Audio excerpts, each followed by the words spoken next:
Welcome back to another video. It's kind of a continuation of the last video. We made it. We are in Houston. This is the Airbnb. This is it. I just needed something for the night, and with the current setup of the place, I'm honestly probably going to dip out right after the meet and head back to my part of town. It is about 4.5 hours away, which is fine. We made it. We're here. The meet is tomorrow. If you're watching this video, I'm recording this on October 6th.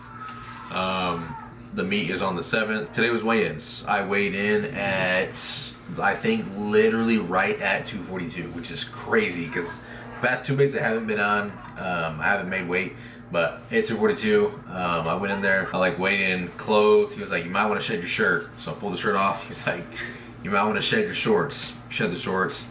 "You might want to shed the necklace." Shed the necklace. It hit right at 242, which is good, which is dope. So 242 is what we're going in at. The next one up is 275. He was like, I mean, if you want to, you can weigh in at 275. You're gonna be a super lightweight 275. And the downside to going up in weight is usually guys and girls lift more when they weigh more. It's kind of just a physics and anatomy thing. I have lifted in the 275 the past two meets and took first in both of those, but I guess the contrary to that, to caveat off of that, is that was at a meet in a different region of Texas. That was more northern. The boys down here are big. You see some big boys out here. So I'm not trying to get stomped. Like I said, I want to take first in 3 meets before I go compete to nationals, which you don't have to do. That's just kind of like my own personal goal, and if I can achieve that, it's gonna make going to nationals even better. My opening numbers are squat. I think I picked 445. Bench, I picked maybe 337, and then deadlift, I'm starting out pretty heavy on deads. I picked it, and afterwards I was like, maybe I should have gone down a little bit, but I'm starting at 560 on deads, so fingers crossed that one goes well. And the downside to missing an opener is you can't go down in weight. So you pick to have a number for your opener, you can't go down. You can either stay there or go up. So yeah, so I've been not starving myself, but I've been on water and coffee for the past 2 days to make sure I stay at that same weight. It worked out. I weighed in. I went right to Wingstop as soon as it was over with. Ate 20 something wings. Got me a Sprite, chilled out for a little bit. Now I'm gonna go to CiCi's. I'm gonna smash some CiCi's, and I'm gonna order a dozen Texas Roadhouse rolls. Have those for them. I'll eat some tonight after the pizza's settled a little bit. And in the morning I'll consume some of the Texas Roadhouse rolls before the meet. The meeting is at 8, and the meet starts at 9. What I'm hoping happens is it is a smooth meet, and I can get out of here in a decent time. I shouldn't even be thinking about leaving though. I should be focusing on the meet and the numbers. I got all my snacks. Whenever I come back in from CiCi's, I'll probably do another video.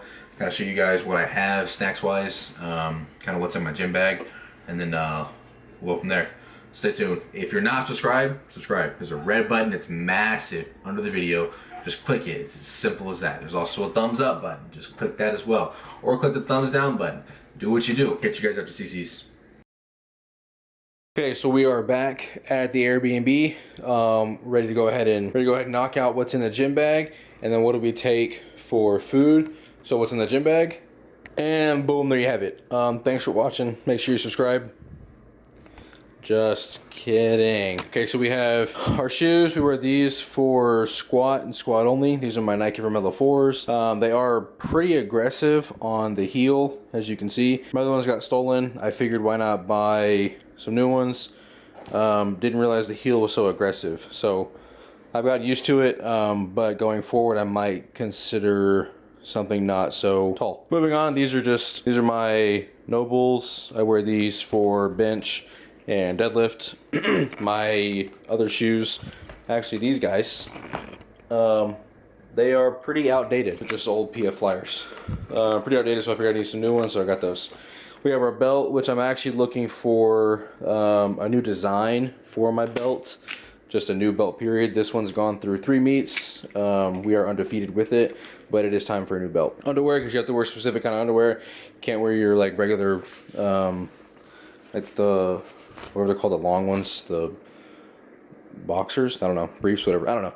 And then socks, and my other socks got stolen, so I had to go buy some ones from Nike. Not from Nike, but from Dick's.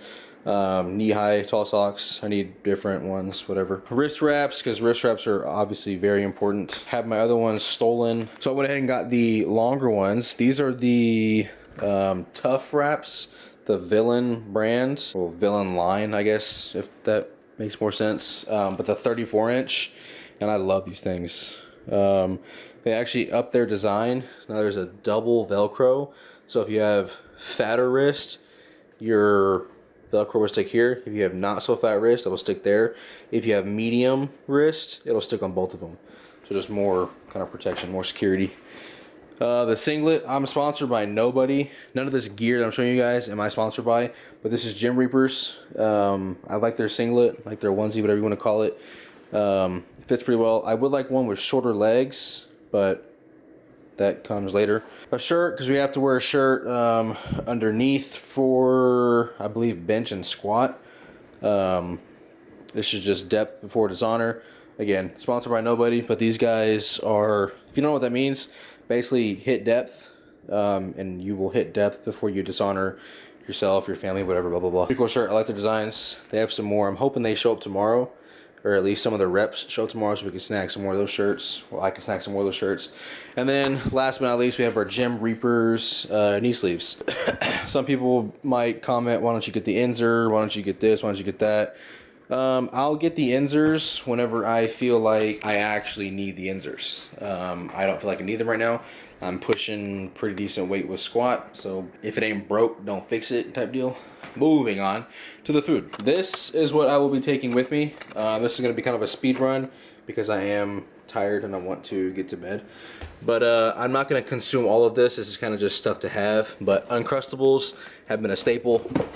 Prime has also been a staple. If it's not Prime, it's usually Gatorade. I won't go through all of these. I will just sip on probably one for the entire time. That's more for the ride back and afterwards. These are also Clutch. Very not too heavy in carbs, but also not too light in carbs. Again, just another flavor. Chocolate chip and I believe peanut butter chocolate chip. Some more peanut butter. Again, another staple. Kind of something I've gone through each time. These are just Prime packets. These are going to go in my big water jug. I kind of just snagged those just because. Gum, because gum's important. I don't know if you can actually chew gum during your lifts, but I got it, whatever. These were so important last time. Love these things. They do not taste bad. I love this brand, Kodiak. I do the Kodiak cakes, but they have granola bars and these things and a whole bunch of stuff. Oatmeal, pancakes, and blah, blah, blah. Sour Patch Kids, if I'm feeling really low energy, I will tap into this. If I'm not feeling that low on energy, I'll just tap into these. I'm probably going to consume a lot of this stuff, to be honest with you. Not all of it, but a lot of it, just dipping back and forth. The honey is to go with the bread. I cramped up pretty bad last time, and I was there on my own and I didn't have anybody to go with me, so mustard also is just there because. And then last but not least, Rice Krispies. These will probably be what I eat the most of. They're not too heavy, and the macros for in between. For those that care, there's your little screenshot. I might make a thumbnail actually with this real quick. Rice Krispies were a clutch or a saver last time, lifesaver last time at my last meet. And the bread, I don't know if y'all, if you eat bread, if you eat white bread, this is the bread you should be eating. Again, for my macro friendly people, put it there. This is Dave's Killer Bread. It's basically bread for meatheads. Bread for those that are trying to watch what they're eating. Bread for people that like bread. They don't want to consume all the gluten crap and blah, blah, blah. I've rambled on enough. This is 8 minutes. I'm about to organize my bag and then organize the food bag. And then I also have my supplements, just protein, creatine. I need to take my creatine. I haven't done that. Protein, creatine, and like I brought my pre just in case. I probably won't even use that. Maybe for deadlift, but we'll see. Because I usually get kind of gassed afterwards. I don't want to be gassed, especially if it's a slow meet. Yeah, that's pretty much it. I will. I might record in the morning, like going out to the car or whatever. No, I'm not. let's be honest. No, I'm not. I'll probably record a quick little segment when I get to the gym. I might record walking in and then getting set up. I might record a little bit during the rules meeting. Last video, this will a lot of the videos you see from the meet will probably be like cell phone stuff. So don't mind the quality because I don't know who's gonna record it, because again, your boy's here by himself. Probably have somebody random record it. And yeah, that's pretty much it. So good night, farewell. I'll see y'all later. We did it, we're up. It's 6:50, the meeting's at 8. I'm about 30 minutes away from the place, so I'm gonna leave as soon as I get done doing this, so I can get a decent parking spot and then hopefully get a decent spot inside.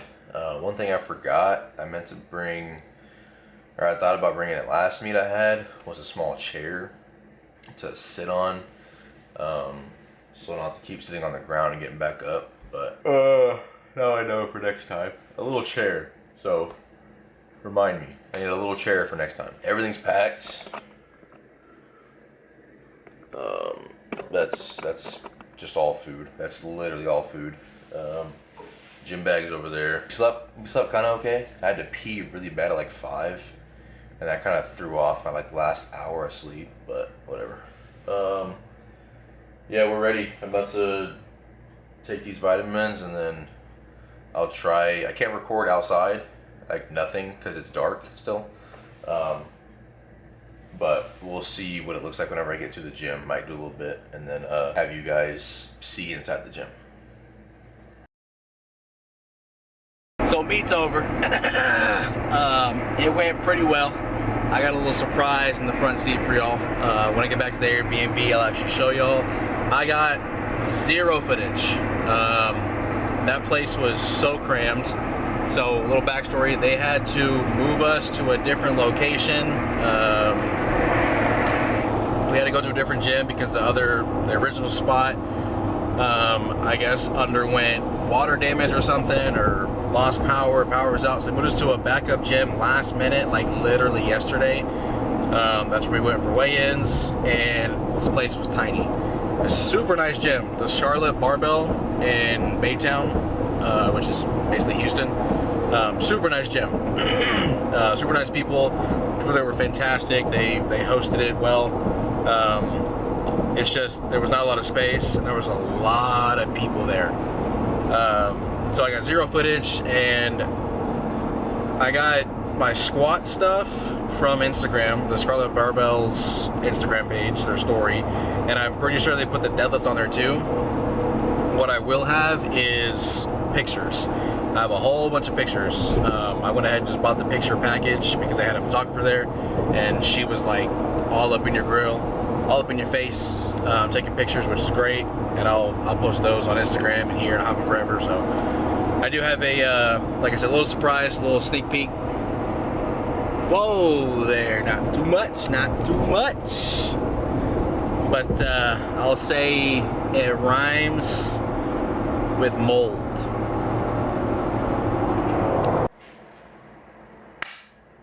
We're back. Much different lighting this time. Much different space. It's still bright outside. Like I said, I have a small little surprise for you guys. The meet went well. I guess let me first recap some of the numbers. Bench, we opened up, actually let's go in order. Squat, we opened up with 450. And then I went to 474 or 475. And then we finished off at 500. Chef's kiss. That's the first time hitting 500 at a meet.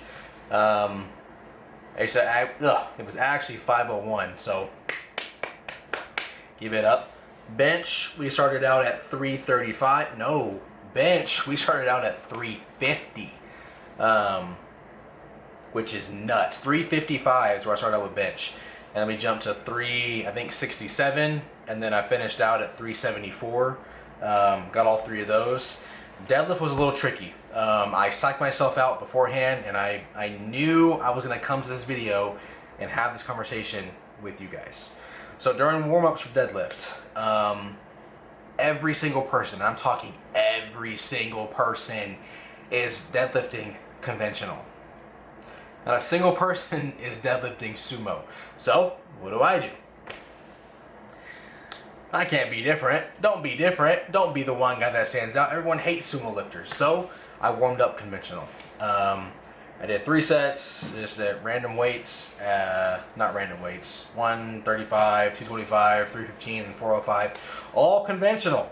And then for my opening set on deadlift, I opened up at 555 conventional.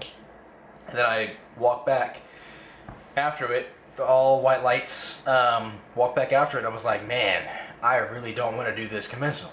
So I'll go back and I tell myself, be different. Be different. So I did. I was different. The next set was 574, or no, 584. I did that sumo and then went up chef's kiss. It was perfect. I got caught a little bit at the top because I had to wear different socks this time because, like I said before, my socks got stolen. But I liked it. I liked what I was doing. So I went to my next number and I said 600 pounds. And I psyched myself out so bad beforehand because I'm sitting there waiting to go. And I'm thinking, man, if I don't get this, then there went all my white lights. I didn't miss a single lift. I got all white lights on everything. So it's 3 white lights. If you do something wrong, it'll give you an X or a red dot, whatever. You need 2 white lights for the count to be good. Well, I got 3 white lights on each lift. So up until that point, I had 6, 7, 8, 9, 10, 11, 12. I had 12 white lights. 12 white lights. I go up there and do my 6. Again, sumo switch grip. And I got it to about my knees. And man, it just wasn't having it. Dropped it, put it back down, missed the freaking lift. And I got so mad afterwards. Usually you shake hands with the judges. I was just so in my head before that. And then when I didn't get it, I was in my head even more after that. I was pissed. But needless to say, finished out the meet, went and got the awards, did the whole award ceremony, and I'm sitting there thinking, man, if I would have got that last lift, if I would have just not been so greedy with 600 pounds, I might have came home with something. We still came home with something. A mother freaking goal, baby. There were 2 other guys in my group. So basically how they do it is you top 1, 2, and 3 of your class. I was in the 110s, and then there's like 125, 140, 100, 90, 67, like 85 or something. That's in kgs. So I went against one other guy, and I honestly could have probably no. If I would have jumped up a weight class, I would have got obliterated. This dude was deadlifting 700 pounds. He benched, I think, 550, and then he squatted like 680 or something. I would have got destroyed in the next class up. So I'm glad I made weight, or otherwise I wouldn't be showing this off to you guys. So this is number 3. So what does that mean for me going forward? I'm going to find probably one more small meet at the beginning of the year, something local. I'm not going to drive down to Houston again for something small. Something that's like in someone's garage gym or something super small, because I need to test PRs. Now I know that I have a mental block when it comes to 600 pounds on deadlift, which I've known for a while. I've done it twice with no straps or anything, but that was a long time ago. I need to go back to the books. I need to change up a little bit of my deadlifting regiment and training routine. More block work, more bands, more reverse bands. I need to switch up my training technique for my deadlift. My bench is what saved me the most. Being able to bench 74, was actually kind of crazy. And it's not like no, it's like it's down, controlled, and then back up. Full lockout, everything. So when you do that, come talk to me. Next for bench, like next numbers, what I want to hit at the small meet and possibly nationals, I want 405 for bench, I want 600 for deadlift, and I want probably 550 for squat. If nationals is in like June or July of next year, I would like 600 for squat. That does it for the Houston trip. Thank you guys for watching. If you're not subscribed, subscribe. If you haven't already, there's a thumb button. All you do is click it. Take your mouse, take your fat finger, and you just click it. That's it. Yeah, we're gonna skedaddle. I'm not staying the night here again. We're going to bounce out of here probably as soon as I end this video and get back to my side of town. Love you guys. Thanks for stopping in. Thanks for watching the video. Love you guys.